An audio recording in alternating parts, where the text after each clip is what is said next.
Have you ever popped a pill for a headache, allergy, or a sleepless night without a second thought? Many of us do. These common over-the-counter medications are staples in our medicine cabinets. But what if I told you that one of the most common types of these pills comes with a surprising and serious warning for your brain health? Today, we're diving deep into a class of drugs you've almost certainly taken and uncovering the research that links them to cognitive decline and an increased risk of dementia. This isn't about fear-mongering.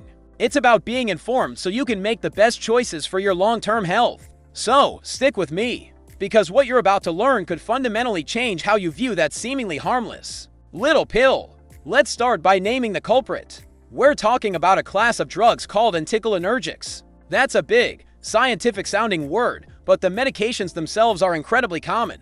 This category includes certain antihistamines used for allergies, like diphenhydramine, which is the active ingredient in many popular sleep aids and allergy pills. It also includes some medications for overactive bladder, vertigo, and even some older antidepressants. The common thread is how they work. They block a neurotransmitter in your brain called acetylcholine. Now, why is acetylcholine so important? Think of it as your brain's master conductor. It's crucial for memory, learning, and muscle control. It helps your neurons communicate effectively, allowing you to form new memories, focus your attention, and retrieve information.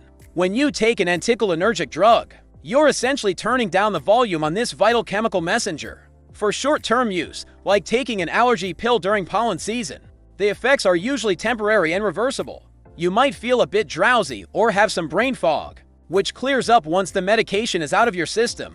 That's the anticholinergic effect at work. The real concern, and what the latest research is highlighting, is the impact of long-term, consistent use. Imagine turning down the volume on that brain conductor not just for a few hours, but day after day. For years, a landmark study published in the JAMA Internal Medicine Journal followed nearly 3,500 people aged 65 and older for about 7 years. The findings were startling.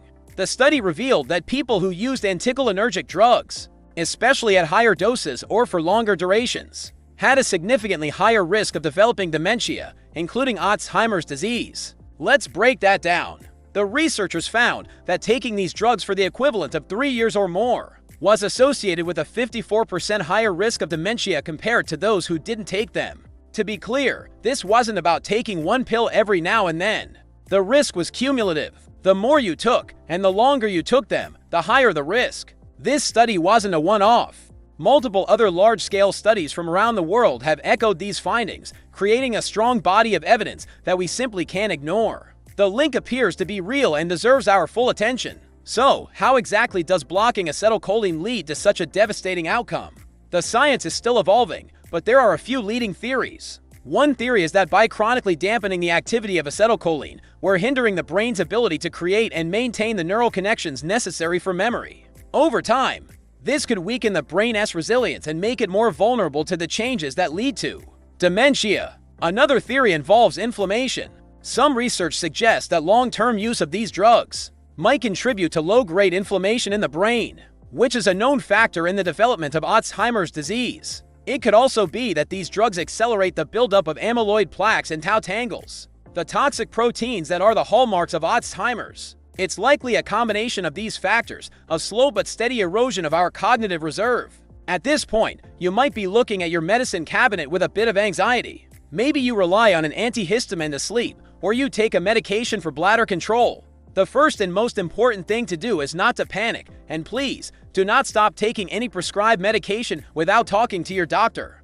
This is absolutely critical. Abruptly stopping certain medications can have serious health consequences. The goal here is empowerment, not fear. This information gives you the power to have a proactive conversation with your healthcare provider. So, what should that conversation look like? First, make a list of all the medications you take, including over-the-counter drugs, supplements, and anything you take as needed.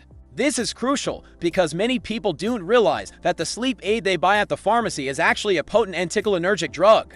Bring this list to your doctor or pharmacist. Ask them directly, are any of my medications anticholinergic? What is my total anticholinergic load? They can help you identify which drugs fall into this category. Once you've identified any anticholinergic medications, the next question to ask is, are there any safer alternatives for my condition? The good news is that for many conditions, there are. For allergies, newer generation antihistamines like loratadine, cetirizine, or fexofenadine do not have strong anticholinergic effects and are generally considered safer for long-term brain health. For insomnia, instead of reaching for a pill containing diphenhydramine, you could explore non-pharmacological approaches. These are often more effective in the long run anyway. Things like improving your sleep hygiene, cognitive behavioral therapy for insomnia, or even melatonin supplements under a doctor's guidance can be excellent alternatives. For conditions like overactive bladder, there are also newer medications with fewer cognitive side effects, as well as non-drug treatments like pelvic floor exercises and bladder training. The key is to partner with your doctor to review your treatment plan. They can weigh the benefits of your current medication against the potential long-term risks to your brain and help you find the safest, most effective path forward. It might involve switching to a different medication, lowering your dose, or exploring lifestyle changes and therapies that can reduce your reliance on pills altogether. Beyond just talking to your doctor, this is a wake-up call to be more mindful of what we put into our bodies. We need to shift our mindset from just seeking a quick fix to understanding the long-term consequences. Before you take any pill, especially one you plan to take regularly, ask questions. Understand how it works. Look up the active ingredients. Become the CEO of your own health. And remember, the foundations of brain health go far beyond medication. What you do every single day matters immensely. This includes eating a brain-healthy diet, rich in fruits, vegetables, healthy fats, and lean proteins, like the Mediterranean diet. It means getting regular physical exercise, which has been proven to boost blood flow to the brain and encourage the growth of new neurons. It means challenging your mind with new activities, whether it's learning a language, picking up a musical instrument, or even doing puzzles. Prioritizing quality sleep is non-negotiable, and managing stress through practices like meditation or spending time in nature is incredibly powerful. These lifestyle factors build up your brain's resilience, making it stronger and better able to withstand the challenges that come with aging. To sum it all up, the link between common anticholinergic drugs and an increased risk of dementia is a serious health warning we all need to heed. It's a powerful reminder that even the most common over-the-counter medications can have profound long-term effects. But this knowledge isn't meant to scare you, it's meant to empower you. Use this information to start a crucial conversation with your doctor. Review your medications, explore safer alternatives, and double down on the lifestyle choices that protect and nourish your brain for the long haul. Your future self will thank you for it. Thank you so much for watching. If you found this information valuable, please give this video a thumbs up and share it with the people you care about. It could make a real difference in their health. And don't forget to subscribe and hit the notification bell so you won't miss our next deep dive into your health. Stay informed, stay proactive, and take care.